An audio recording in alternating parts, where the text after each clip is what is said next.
News చూస్తున్నాం. హైదరాబాద్ ఖజానా jewellers దోపిడీ కేసులో పోలీసులు పురోగతి సాధించారు. దోపిడీ దొంగలను పట్టుకున్నారు. పటాన్ చెరువు సర్వీసెస్ రోడ్ వెళ్తున్న ముగ్గురు దొంగలను అరెస్ట్ చేసినట్లుగా తెలుస్తోంది. ఇక సంగారెడ్డి సమీపంలో మరో ముగ్గురిని పట్టుకున్నారు పోలీసులు.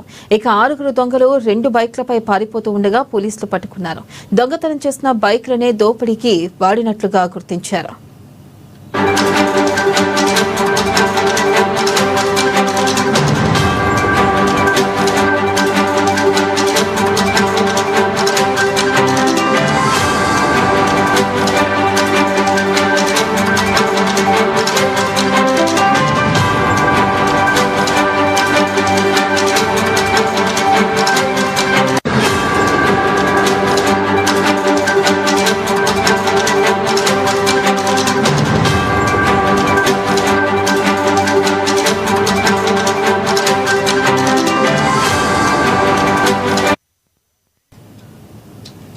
బ్రేకింగ్ న్యూస్ చూస్తున్నాం. హైదరాబాద్ ఖజానా జ్యువెలర్స్ దోపిడీ కేసులో పోలీసులు పురోగతి సాధించారు. దోపిడీ దొంగలను పట్టుకున్నారు.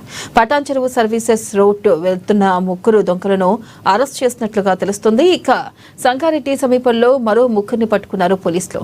ఇక 6 దొంగలు 2 బైక్లపై పారిపోతూ ఉండగా పోలీసులు పట్టుకున్నారు. దొంగతనం చేసిన బైక్లనే దోపిడీకి వాడినట్లుగా గుర్తించారు.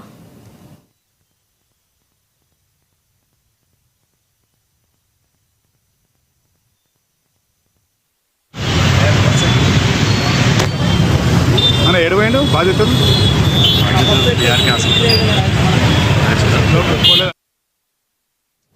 కొన్నేళ్లుగా పలు జిల్లాల్లో దొంగతనాలు చేసి పలుమార్లు జైలుకు వెళ్లి వచ్చిన అంతర్ జిల్లా నేరస్తులను రిమాండ్కు తరలించినట్లు సిద్దిపేట ఎస్సీపీ రవీందర్ రెడ్డి తెలిపారు.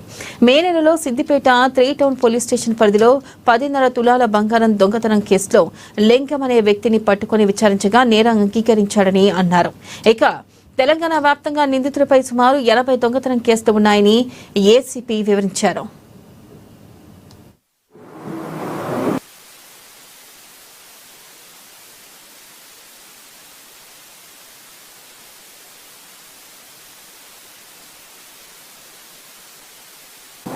అనుమానాస్పదంగా సిద్దిపేటలో తిరుగుతుండగా పట్టుకోవడం జరిగింది. పట్టుకునే క్రమంలో అతన్ని విచారించి అతని సమక్షంలో కొంత బంగారము దొరకడం జరిగింది.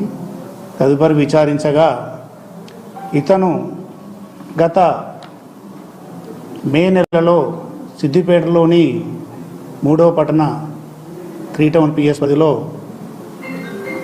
కృష్ణమూర్తి శర్మ అనే పూజారి ఇంట్లో పట్టపగలు తాళాలు పలగొట్టి దొంగతనం చేయడం జరిగింది.